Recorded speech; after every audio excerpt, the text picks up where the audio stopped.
it'll happen when you least expect it. Why would I not expect it? Why would I not expect it?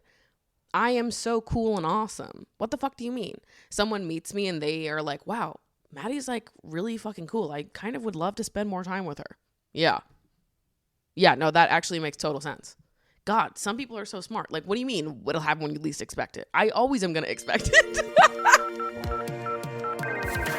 Dude, where are you? Pick up your phone. I'm going to a summer party tonight, and you're obviously invited, so call me back. Okay, I love you.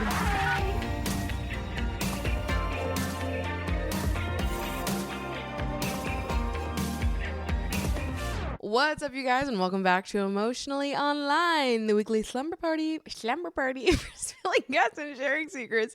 Hosted by yours truly, the one and only Sid Sloth. I don't know why I had a little lisp there. We're just gonna move straight past that. Hopefully you don't internalize this. I do not know why I had a lisp just then. That was so weird, so strange of me. Anyways. How we doing? How we feeling? Missed you guys last week. I'm so sorry that I was not here. I had to take a little bit of a moment for myself to recenter and get myself back into a routine,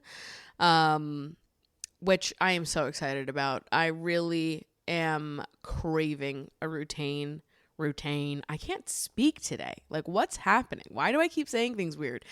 I am craving a routine in the worst way right now. I feel like the last couple months have been a lot of travel, a lot of hosting, a lot of constant chaos and plans. I don't remember the last time that I have had a day to myself to sit and do nothing. And I need doing nothing like I need air inside my fucking lungs at this point, okay? I am so excited to spend the next 2.5 months planted, feet firmly in New York with no guests. With peace and love, peace and love. I am not accepting guests at this time. I love you so much. And also, do not come here. Do not come. I'm mostly serious about that. There's a few people I would make exceptions for because I'm so bestie coded that like I just can't say no to some bestie hours because that's good for my soul, my heart and soul. But in a general sense, I need to spend some serious time alone and getting myself back into a routine. No more disruptions of the schedule and the vibe, okay? From now until summer, we are hunkering down. I am here in New York. I am trying to save a little bit of money, be thriftier, cook at home more often. I'm trying to get in lots of joyful movement. I'm trying to write more. I'm trying to sit here and talk to the camera more. I'm trying to just do the things that fill my cup and get in a good routine and ritual with all of it, because it feels so good when I'm able to just commit to my routines without the constant disruptions from travel and hosting people and trying to make sure they have a good time. Like, I just want to live my boring life sometimes, you know, like the traveling and the hosting and doing all the fun, flashy things. That's awesome and so much fun. And also, I love living my boring life and doing my same boring things every single day because I enjoy that and I'm having fun with it. And I need a little bit of boring hours, you know what I mean? So I'm really excited to be feet firmly planted. But last weekend or 2 weekends ago now, I don't know when it was, I was in Boston visiting Ashley for her birthday, and I had the best weekend hanging out with all of the besties, just getting to wake up every day and be like, oh my God, and I get to see you guys again tomorrow. That's fucking so awesome that we just get to keep hanging out and keep doing more and more and more things together. That is awesome. That is super fucking awesome. We stayed up late talking like every single night. There's nothing better than that. I keep saying to all my friends, like, we need to bring back sleepovers in a major way. And which fucking obviously, you guys know I've been saying this. I've been on the sleepover train since sleepovers were invented, okay? By me. I invented sleepovers. But I feel like as an adult, you like lose the sleepover aspect of it. And listen, I get it. I want to sleep in my own bed too. However, I think when somebody's got like good sleepover vibes at their house, then like, what's the difference? I've got an air mattress. The vibes are good in this house. I have a good sleepover house. The same way when you were younger, you knew which houses were the good vibe sleepover houses, which ones were the best sleepover conditions, if you will. You know, I have a good sleepover condition home. All right. I know I just said I needed everyone to get the fuck out of my house with peace and love, peace and love. However, I think that sometimes when the vibes are right, nothing beats that time in a hangout, in a sleepover, that you only reach when you've been together for like an extended amount of time and it gets deeper into the night where the walls just start coming down. We're getting a little looser. Everyone's just like ready to dive in. And somehow, some way, you stumble upon a topic that you can really go to town on. And it's like 1 a.m. and you're sitting there already in a fucking circle. Like, let's go. Everyone lock in. We are going to drill this topic into the fucking ground. Okay? There is nothing better than those vibes at 1 a.m. when you're with the right group of people. And I do feel like sometimes when you don't plan to sleep over and spend the night, you end up missing out on, you know, crossing over into that part of conversation. People be leaving too early. I've been saying this. I've told all my friends this. I'm like, listen, I know that many people are afraid of overstaying their welcome. All right. And I'm telling you right now, many of you understay your welcome in my home, which I understand. I'm conflicting the shit out of myself right now. I'm like, I want routines. No one come to my house. And also, when you do come to my house, you don't stay for nearly long enough. But really, both things feel deeply true to me right now. Yes, I need to be in a routine. I'm not trying to disrupt my routine, right? But on a Saturday night when like I'm planning on spending all day Sunday just like watching TV and cleaning and hanging out, we can have a sleepover and get into this and you can overstay as long as you want, okay? I feel like so often people understay their welcome in my home and I'm like, oh, really? You're leaving? That's it? We're done? Because I wanted you to stay super late so we could breach that wall where it reaches a certain hour and things start to get a little bit more intense. Like, that's fucking awesome. All of my favorite hangouts that I've ever had with people, we've crossed that line into the, the deep unknown, that era of a sleepover. But I feel so deeply satisfied because we crossed that line every goddamn night when I was in Boston. Oh, it was so much fun to just hang out with the besties. One of the conversations that we got into when we were deep into it, one of those nights, it was, I think Ashley might have gone to bed this night. It was me, Ellie, Mika, and then Ashley's two roommates, Kobe and Bob, who we also love here. Honorary lover girls, if you will. I don't remember how we got onto this topic. At some point in the night, we breached the topic of like, if you woke up tomorrow with a penis, what's the first thing you would do with it? And really, I love topics like these because you can go as deep as you want to go here. You can answer like a normal person, or you can have way more fun with it. And we got so nitty gritty with this one, but there was an idea passed around that I found true resonance with over the last week of mulling it over. But when I was asked this question, I said the first thing that I would do is I would kind of treat it like Flat Stanley in a way. And I would take pictures of it every fucking place that it is appropriate for me to take a picture of it. And then we got into the conversation of like, okay, well, how many dick pics do you think were taken in these exact coordinates? Like over the span of time, how many people do you think were in this building, or not even necessarily in this building, but at these coordinates and took a photo here? And then it spirals out from there, right? It goes from what would you do if you had a penis to Flat Stanley dick pics to who else has taken a dick pic in this very location? Like, what kinds of history are we sitting among right now? And you just keep going, all right? You just keep pulling at the string. Follow that thought, follow the dream, and you end somewhere really, truly quite magical. but it's the following of the thread deep into the hours of the night and into the morning. That's where the real magic happens. And that's what I feel that many people are missing out on by leaving the function early. And I understand a bedtime is a bedtime, and I am becoming even more loyal to a bedtime now that I have an Aura ring, because I need to be given a good score. If I don't get a crown, bitch, that's going to be a problem. Okay? I need to do good things. All right? I need to do good things.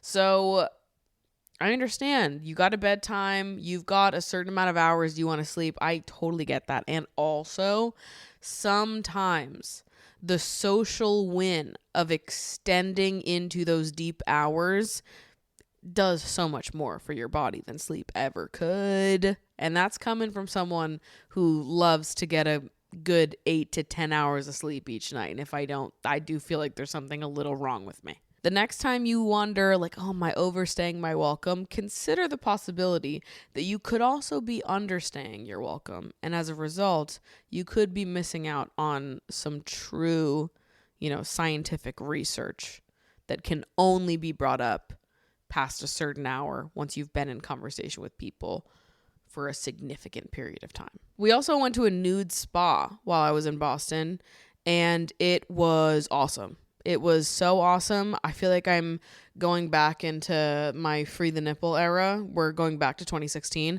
I need to get one of those Free the Nipple shirts back on my body right fucking now.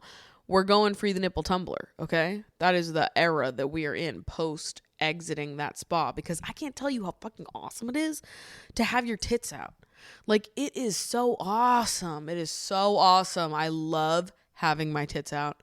Also, having your tits out in a body of water is extra awesome, because I guess specifically if they're above a certain size is where you would start to really understand how great what I'm talking about is. But when you have big boobs and you go in a body of water and they lift themselves off your body because they're floating above the water, and that underside of your boob gets like to breathe without you holding them up. That's awesome. That's awesome, okay? It's like experiencing an orgasm that's not self-inflicted for the first time. You know what I mean? Like, when you are masturbating and you're thinking to yourself, like, this is awesome. And imagine how awesome this would be if I could go hands-free right now. If I could go hands-free mode, all right? Self-driving car. This is the same satisfaction to me.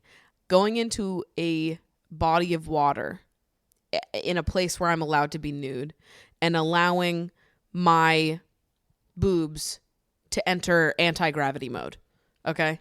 Allowing them to be released from my chest so that that under area of my boob can just breathe. It's just so awesome. It's so awesome to have your fucking nipples out. Also, they're so pretty to look at. Come on. I want to show them to you, and they're so awesome to look at. I'm being generous, really, when it comes down to it. I'm being so generous, and it's something that I want to do. Oh, God. My boobs are so much better than men's. Why do men get to walk around and show their boobies off all the fucking time? Cut out the competition entirely. These insecure fucks. They couldn't let me walk around topless because it made them feel like their boobs were inferior. Oh, it's just fucking awesome. I need to go to a fully nude beach at some point in my life and just like be in community with other people that don't give a fuck like that. No weirdo shit. No weirdo shit. Just people who are cool with being naked in public. And it's allowed. I want to be free. Freeing the nipple. Yes, this is where we come back. 2016 is so back. 2016 is here. So last week I made a YouTube video titled, I've Never Been Someone's Girlfriend. And this was like a personal journal video of sorts where I was talking about the shame I used to feel from never having been someone's girlfriend and the kind of pressure that added to my life, and why that's really not as present in my life anymore. And then I go on to talk about, a little bit more about my most recent crush and about the process of moving on and how non-linear and non-girl boss that whole thing has been for me. Anyways, go check out the video if you're interested in all of that. I really love that video. It quickly became one of my favorites. And I think I'm going to keep doing more stuff like that over on that channel if you are interested in it. So anyways, the point of me bringing this up is because in that video, there's like this throwaway segment where I talk about the phrase, it'll happen when you least expect it, and why I personally hate that phrase. Now, honestly, when I said all that, I thought that was probably going to be the least polarizing thing I said in that video. I was wrong again, though. Fuck. I think maybe at the end of the day, I'm just a polarizing girl. I think maybe at the end of the day, I love saying this as someone who's like significantly less polarizing than most people on the internet, but I still think that I like really deliver in the hot takes department sometimes, every now and then. Or you know what, more than anything, it's not even like the hot takes, it's the intensity that I bring to every subject matter, regardless of whether or not it actually is that intense inside my heart or not. I have to explain this to people all the time because I feel like sometimes people misconstrue my passion for like anger or frustration. And I'm like, no, dude, like I'm just passionate. I'm just really intense about everything. So don't take everything I'm about to say offensively. Or actually, I can't control how you feel. If you want to be offended, I guess that's fine. You know what? I'm not for everyone, and that's okay. And we're just gonna leave it at that. If this is too much for you, then go find someone with less opinions. Been feeling so inspired by Gabby Windy and everything that she says. There's some clip from her podcast of her talking about how she wants to be polarizing, and this is not for everyone. You're not going to like it here. And I love her. Everything that comes out of her mouth, I'm like, no, actually though, someone needed to say it, and I'm so glad it was you, Gabby. But anyways, the phrase, it'll happen when you least expect it. I talk in this video about how I really hate this phrase. And I find it to be dismissive at best and condescending at worst. And honest to God, I didn't think this was a hot take because in my own personal social circles, this is a common take. This is, to be honest with you, I'm friends with a lot of single people. I don't know a single person who likes this phrase. I don't know anybody who likes it. So when I said it, I really, in my heart, I felt like I was saying something extremely popular. And I took a gander in those comments, and I definitely saw quite a few people who were not loving this. And they were ready to go to town to defend it'll happen when you least expect it. I didn't know it'll happen when you least expect it had fans like that. I didn't know people were writing for this phrase. Big, it'll happen when you least expect it, came in hard on me after I said I thought that phrase was fucking booty cheeks. Okay. But because I am who I am and I can't change. I'm so sorry. I can't just leave it at that, guys. Like now I have more things to say. What started as like a throwaway conversation in that video is gonna turn into a whole segment on the podcast. Because now I'm like, hold on a second. Now I'm ready to really give you my persuasive argument on why I don't like the phrase it'll happen when you least expect it, because I really thought it was common. But now I'm like, holy shit, it's maybe not as common as I thought it was. And now I have to really deliver my argumentative, persuasive essay to the people. Okay. So I come with the most peace and love inside my heart. If you love this phrase, I'm actually not even shading you at all. I love that you found something that you love. Okay. I saw someone say that on Letterboxd the other day. Someone gave the Minecraft movie a shitty review. That seems expected, right? But there was someone in the comment section like riding for the Minecraft movie, like riding for it. And this person that gave it a bad review was like, cool. I love that you found something you love. And also, you didn't change my opinion at all. That's the energy that I'm going to be bringing to this conversation. Nothing you say is going to change my opinion on this. And I don't necessarily expect anything that I say to change your opinion either. I think that we can both sit in our intense opinions about this phrase in peace and love and harmony. Okay? with peace and love, I fucking hate the phrase, it'll happen when you least expect it. This is my version of, and I don't think so, honey. Okay. Except I'm going to go way over 60 seconds. So here is my take. The phrase, it'll happen when you least expect it, is a phrase that is handed out to every fucking single person. Every single person has been given the phrase, it'll happen when you least expect it, as a piece of advice at some point in time. And not only is it completely fucking unhelpful, it is at best dismissive, at worst condescending.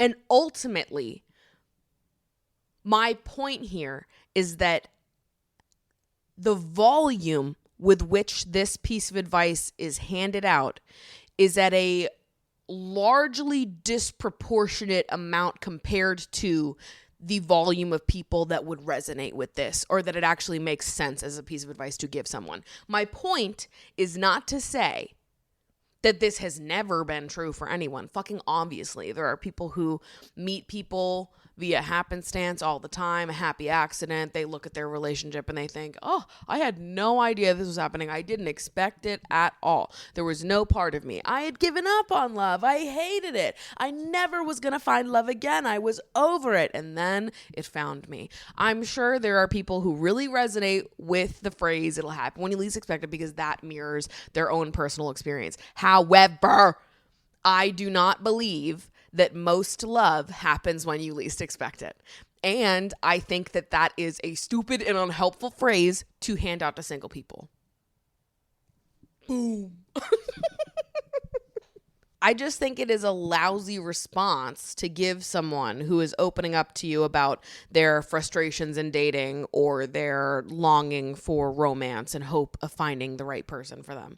If somebody looks at me and says, it'll happen when you least expect it, my eyes are going to roll so far back into my head, down my fucking throat, okay? And you know what? It's not even necessarily my beef with the statement itself. My beef is in the volume with which this statement is said. It's given out to all single people, and it cannot possibly apply to all single people.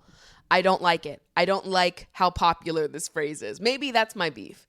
If this phrase was less popular, maybe I would hate it less. But because it's so popular and because I've heard it 1,800 times in my life, and I don't feel that it applies to me at all in the slightest bit. In fact, I personally find it condescending more often than not.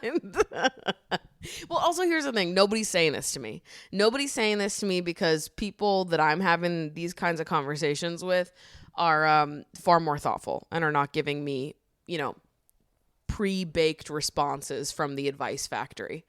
Oh, Maddie said this to me. I'm going to say this to her. Pre-banked. Loaded that one in. All right. We put the chip in earlier this morning and loaded in a bunch of pre-written responses. I'm not confiding in people like that or asking for advice from people who would give me this response. I'm sorry I'm being such a hater. It's not even that serious. It is not even that serious. That's okay. That is okay. But let me get into all my reasoning for why I specifically as an individual do not like this phrase and don't find that it resonates for me.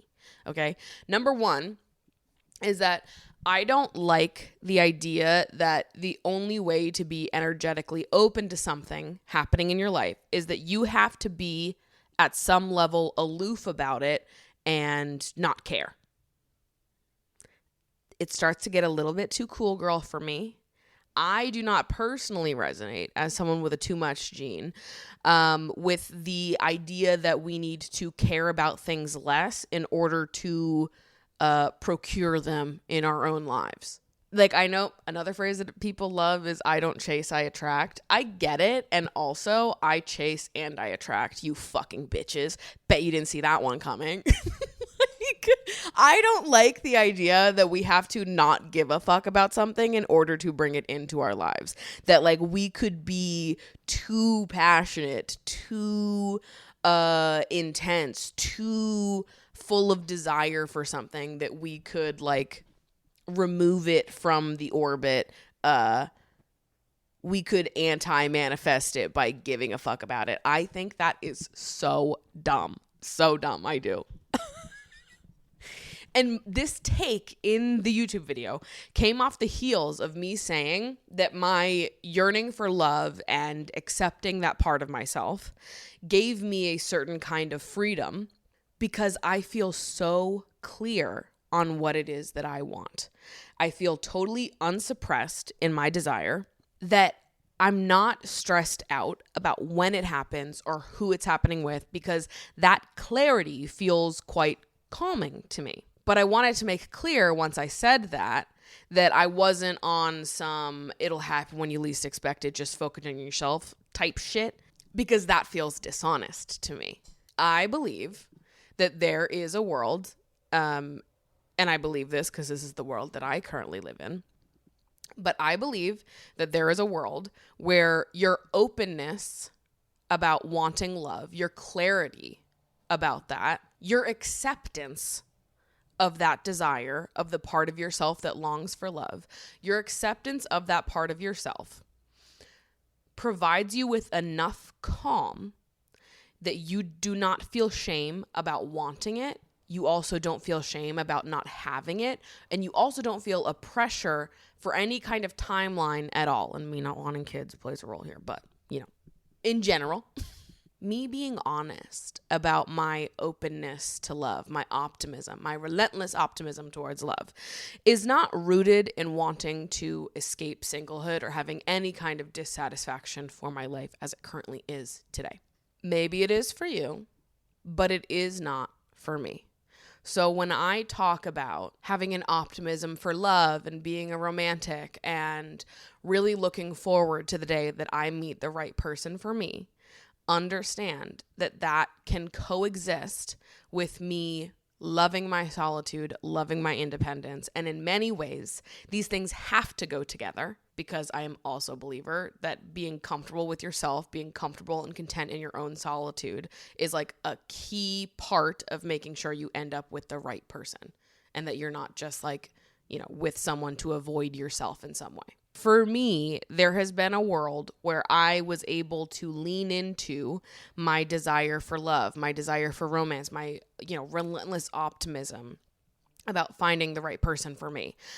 There is a world where I have leaned into that so much. I have embraced it, accepted it, talked about it openly and honestly so many times that now I am in this place where I do feel complete and utter calm about it and just trust that everything is happening the way that it is meant to for me. That is not the same as it'll happen when you least expect it, for a few more reasons that I would still like to continue on to. I just in general hate, double hate. The like spiritual idea that you can't want something too much, and you could be like blocking your own blessings by thinking about something too much. Like whenever I am watching some kind of tarot video or any like spiritual content and they hand me some dumb shit about just like set it and forget it, like let it go, let go and let God, babe. Like you think about it once and then you just leave it there and you just move on with your life and you just let it happen in the background. And I'm like, in a lighthearted way, all of that is fine. But sometimes in those videos, they will deadass be like, don't think about it at all. If you do think about it, you're manifesting bad things for yourself. And I hate it so much as a bitch with anxiety. Babe, I don't know who the fuck you are talking to. Clearly, you are not mentally ill. That's all I'm going to say. Because I couldn't forget about something if I wanted to. If I wanted to. If I begged and pleaded with a higher power to remove something from my brain, it wouldn't fucking work, okay? When I was like 7 or 8 years old, I must have already talked about this because it haunts me to this day, okay? But there was an episode of The Amanda Show within the Moody's Point segment where the dad got his toe chopped off, and at the end of the episode, there was a homeless man playing with the severed toe. Fucked up. Super fucked up, but it was on Nickelodeon. Dan Schneider, I will shoot you with a gun. No, I'm just kidding. Sorry, okay, that was not a threat. I'm sorry. I started talking for so long and I started saying things like that. That was not a threat. But my 7, 8-year-old self saw that episode, and I went to bed that night being like, oh my God, I need to forget that. I need to do everything in my power to forget this image. It is burned into my brain. And I was like, I really hope I forget that. I couldn't sleep that night. I was terrified. This was the scariest shit ever to me. I felt similarly the first time I saw an episode of Fear Factor. It was playing on my cousin's TV in her bedroom when I went over to their house as a child. I felt the same way when I watched Good Luck Chuck accidentally on my iPod at age 10, okay? These were moments in my childhood where I was like, please take it out of my brain. I don't know how to sit with that. Please, I don't know how to grapple with witnessing a man play with a severed toe. I don't know how to grapple with witnessing this woman inside of a glass box with tarantulas climbing all over her. I don't know how to grapple with the fact that I just saw boobs on my iPod Touch and I think I liked it. I begged for someone to remove these things from my head so I didn't have to think about them. Unfortunately, I have thought about them impulsively for the entirety of my 28 years on planet Earth, okay? I am not the type of bitch that can just turn this thing off, okay? I am in constant conversation with myself up here. If I could get her to shut the fuck up, I would. Why the fuck do you think I have a podcast? Do you think that I can get myself to shut up? Do you understand how annoying it is to live as me? How dare you tell me not to think about something? How dare you? How dare you tell me to remove something from my brain? If I fucking could, do you think I would have done it by now? What do you mean? That in order to manifest this shit, I have to stop giving a fuck about it and stop thinking about it? I couldn't do it if I tried. So you're telling me the mentally ill cannot manifest? Oh God. So I'm just stuck like this? Every time I see a video like that on my Instagram Reels or TikTok or wherever the fuck I'm watching it, I'm like, how dare you say that to me? How dare you say that to me? Or when they do some crazy shit and they're like and share this video with 4 of your closest friends or your grandmother's gonna die tomorrow. And I'm like, what? Why would you say that? I feel similarly. It's just like, I hate the stuff that tells you not to think about it. Because I'm like, have you ever had an impulsive thought before? Have you ever thought something and not been able to stop thinking it? Like, don't tell me I need to not think about things in order for good things to happen to me. That is never going to hit for me. Literally never in my life is it going to hit. It's not. So that's problem number 1 that I have. Problem number 2 is that I understand that how I am behaving right now in my dating life does fit some people's definition of, and it'll happen when you least expect it. Oh my God, just focus on yourself and it'll come to you. Fucking nonsense. I understand that the way that I currently behave would fit many people's definition of what they are trying to say with this phrase, in that I'm not actively dating. I am taking a more backseat approach to my dating life at this point. We'll see. I don't care when it happens, who it happens with. I'm open-minded. I'm optimistic, but I'm not grinding dates. However, there have been many points in my life where I have been grinding dates, and I have been actively putting myself out there, really trying to meet as many people as possible, go on as many dates as I could, and I will fight in defense of that version of myself, even if I am not her today. To me, the phrase "it'll happen when you least expect it" sort of implies a more backseat approach. You're not expecting it. If you're going on constant dates and putting yourself out there, I think it would be a little strange if you didn't expect it. It's like, well, that's kind of what happens when you put yourself out there and go on constant dates. The objective for doing that is you're trying to meet the right person for you. So you should have some level of expectation that you would meet that person if you're doing all of that. I think effort is cool. I think putting in a bunch of effort, if that's what you want to do, is cool. So you're never going to convince me that being aloof is the cooler thing to do. Never. I'm just not her. That's not me. It's not hitting for me. I'm sure it's not a surprise why this phrase does not hit for me specifically. And going off of that, number 3, it'll happen when you least expect it. Why would I not expect it? Why would I not expect it? I am so cool and awesome. What the fuck do you mean? Someone meets me and they are like, wow, Maddie's like really fucking cool. I kind of would love to spend more time with her. Yeah, no, that actually makes total sense. God, some people are so smart. Like, what do you mean what'll happen when you least expect it? I always am going to expect it. I am in my own corner. I am my number one fan. Like, it would never be surprising to me if someone else met me and thought that I was fucking awesome and wanted to spend time with me. Like, yeah, this is what I've been saying, babe. Duh. For sure. Taste. What do you mean? Like, I'm always going to expect it. It would never be surprising to me if somebody met me and was like, damn, she's cool. You're so right, King. Like, I don't know. I don't know what you want me to say. There is some part of it'll happen when you least expect it that also implies that you should think less of yourself, which is also why it doesn't resonate with me. I'm like, how am I going to not expect this? I'm fucking sick, you know? Like, it'll happen when you least expect it. But I would never be surprised if someone thought that I was awesome. I would not be surprised by that. For sure, dude. It's the least expected part that I think I have a problem with. If somebody was like, it'll happen when it happens, you never know what's going to happen. Like, that doesn't bother me because that implies that it can happen tomorrow. It can happen an hour from now. It can happen when you're thinking about it all the time, when you've forgotten about it, when you're taking a shower, when you're on a walk. Like, who knows? There's a sense of like whimsy and wonder about it. But the least expected part of it, it's like I have to turn my brain off. I have to think less of myself. I have to shrink because I can't expect it when you least expect it. No, I don't like it. I don't like it at all.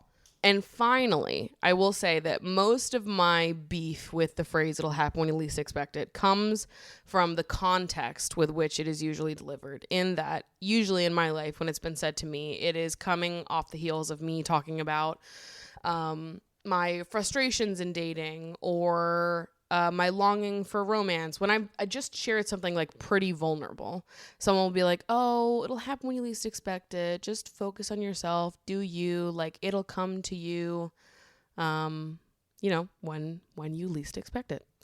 And I have always found that to be such a strange response to hearing someone speak vulnerably about the frustration in dating. Number one, because I don't think that expressing frustration in that way requires advice. This is person to person. You know if the person that you're talking to is seeking advice or not. For me personally, I have never sought after advice about my singlehood. I don't need advice about it. Sometimes I just want to vent about my feelings and be like, oh, this is how I'm feeling. And I just need someone to be like, oh, dude, I get it. It's tough. I'll be like, dude, thank you so much for listening to me. Like, I don't need someone to have this weird response to me trying to comfort me. I'm like, I don't need comfort. I just need to be heard, you know? And also, the just focus on yourself bit of it, which is usually what follows all of this. It'll happen when you least expect it. In the meantime, do this. And the thing you need to do in the meantime is just focus on yourself. I promise you, the single people in your life have done so much focusing on themselves. Baby, I have done nothing but focus on myself for the last 28 years. I promise you that many of the single people you know have behaved the same exact way that you did in dating, but they just haven't met the right person. So it's not a matter of them needing to spend more time with themselves to do a certain amount of healing and then doors will open for them, or do XYZ differently, whatever. The reality is there is some level of luck involved in dating, and we can't always control when we meet the right people for us, or, the people that are going to resonate the most with us. To be told to just focus on yourself, that's the part that is so condescending, because I'm like, okay. Whatever. You know what? I can't. Then now, this is the point where I can turn a corner and start to be a real bitch about it, because I actually find that so annoying. My point in all of this is just to say that if you love that phrase and it rings true to you, I love that for you. I love that for you. I love that you had this wonderfully unexpected romance that swept you off your feet. That sounds beautiful and wonderful. And also, I don't love this as a piece of advice handed out to all single people, because it's something that doesn't ring true for me. And I have found it to be quite dismissive in response to me specifically. and it starts to read like pity at some level. And no single person wants your pity. Not even one. I'm here to deliver my takes and my opinions. So here is my take and my opinion. And one that I know is, shared by a lot of single people that I know. I just think the phrase "it'll happen when you least expect it" is not hit in the way you think it is, specifically for the least expected part, for the context in which it is usually delivered, and for what it's usually followed up with. What we should do while we're least expecting it. Focus on ourselves. Yeah. Bruh. I need you to get me something better. Go back to the advice factory and ask them for a refund because I didn't like this one. It didn't hit for me, as a very passionate, intense, too much girly with lots of feelings. This is never going to hit for me. Hi, Maddie. I just watched your most recent episode, and I've been thinking a lot about the whole villager thing and being so lucky to be surrounded by such loving women and female friendships. I'm going to be starting college in the fall, and I've been reaching out to some girls I've seen post on our university's Instagram page for my class to get to know them. I've met some girls who seem so sweet, but I just don't know if there's a connection there. Like, we're just not quite clicking. I guess what I'm trying to say is that I'm having a hard time getting out of this friendship talking stage. What are the time frames? How do I make and keep genuine friends online? How do I build a village from scratch? I've been replying to people's Instagram stories and encouraging them on whatever they're doing, having nice conversations to get to know one another, but never touching more intimate topics, and I'm just not quite sure how to bring it further from such a distance. I don't have trouble necessarily maintaining friendships from a distance, but I just need help/advice on building new ones for this season of life and new city I'm moving to. And something else that's been on my mind a lot is, as the time for college comes nearer, how will I coexist and live with someone I've never met before as a roommate? Should there be boundaries and a minimal friendship to keep the coexisting easy, or deep friendship to really live together? I know this is a lot, but I would be so deeply appreciative of some help on navigating this time in my life, since I'm so inspired by your female friendships, and I see the way that you navigate sisterhood as really inspiring. I think for starters, I would start with accepting that you are going to enter college without this figured out. I don't think most people are making friends online before going to college. I don't think that's common. When I went to college, I definitely talked to some people in like my year's Facebook group. At the time, did I actually become friends with any of those people? No. I actually think a lot of those people didn't even end up going to my college. Here's the thing. We can't avoid that awkward, uncomfortable phase of moving to a new place with an entirely new group of people where we're trying to find our footing and find our people. We can't avoid that era, that period. I think that's a really helpful time. And I don't think that you should be trying to avoid it in any way or like hack the system so you have your community already set for you before you even get there. The reality is you need to experience life with people.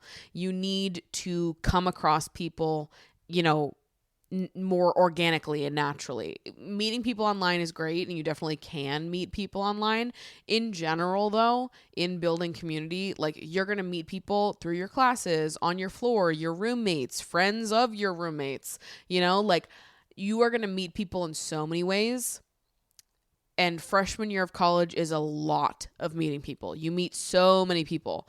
And the people you hang out with sophomore, junior, senior year might not be the same people you hang out with freshman year. Point being, I would encourage you to be open-minded about who you're meeting and who you're spending time with and who your community is.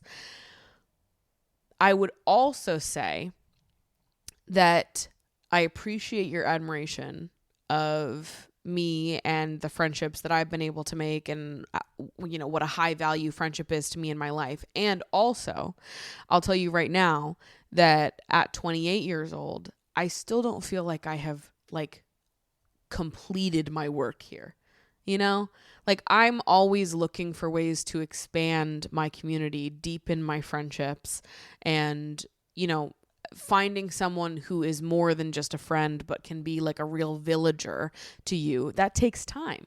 And we can't speed up or hack that process. That is something that comes with knowing someone in time, discovering your values together as friends, seeing how you show up for each other.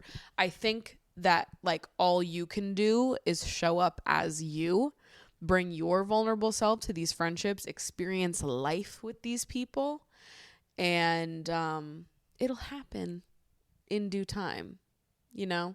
But I don't think that we can hack these things to make it so that we are never uncomfortable at all, or that we never go through periods of life where our community is more uncertain. I have so many wonderful, strong friendships, women that I would literally fucking die for. I do feel like I have many, villagers in my circle, these people that, take their role as a friend as seriously as I do, that I feel like I can really rely on and lean on. And I'm really lucky to have people like that. And there's not a day that passes by where I don't know that. And also, it would be wrong to think when you're looking at me, if you're using me as like a bar for comparison, that getting to this point has been smooth sailing, or even that it's all smooth sailing right now.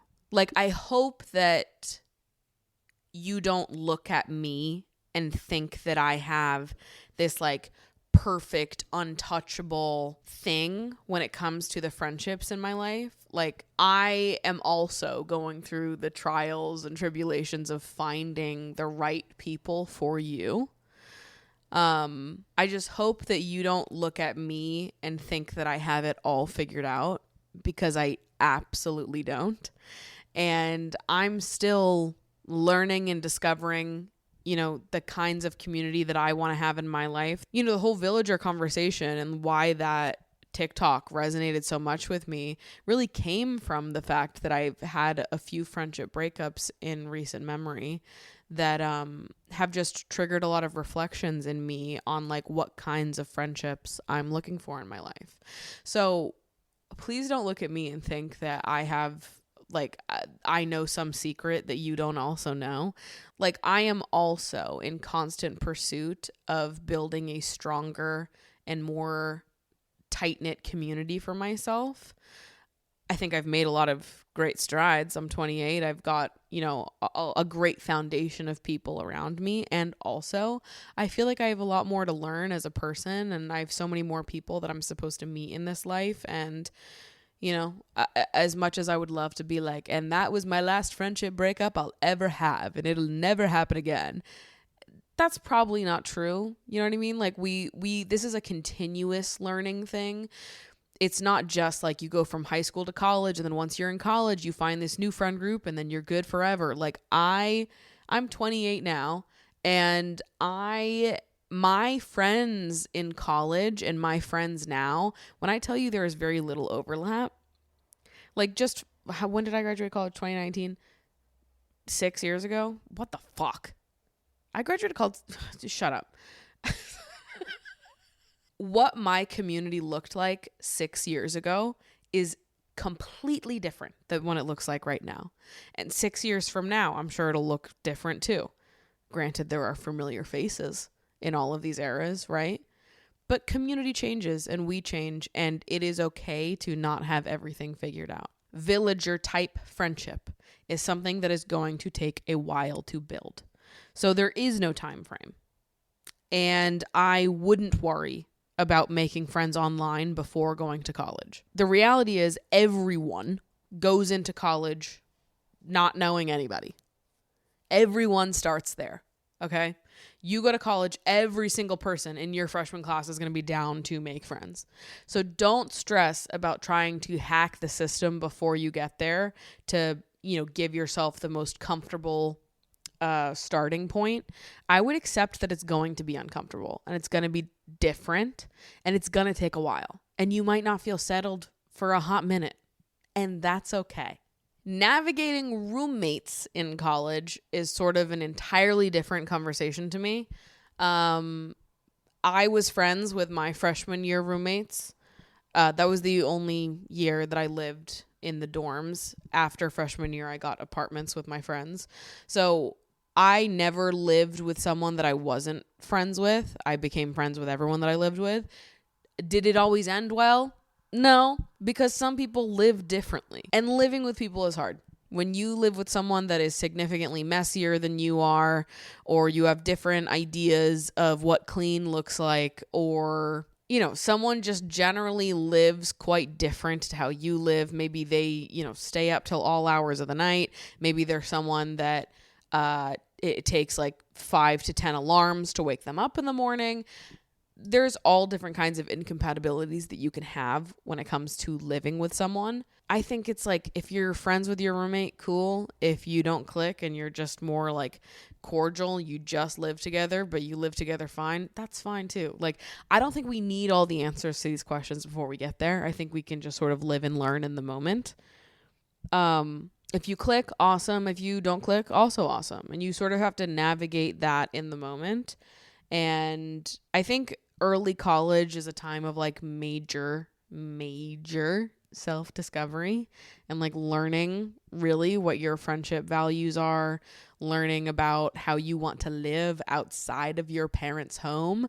Like, there's going to be so many questions and so many answers thrown at you all at once. Point is, you don't need to know them right now. So sorry if you were hoping for a more concrete answer from me, but really, from one anxious girl to maybe another based on your message here, I don't think you need to know all the answers. And I think that it is okay to just live and learn when you get there. And, you know, fly by the seat of your pants a little bit, because that's what everyone is doing. So just because you can't prepare yourself to cushion that transition to the point where it's, you know, not a big deal at all, that doesn't make it a bad thing. In fact, I think it's a good thing. I don't think these questions are supposed to have answers at this age. All right, I'm going to throw it on over to the post show, where I have more things to complain about. Thank God. So, love you guys so much. Thank you so much for listening, and I hope to see you over at the after show. Bye.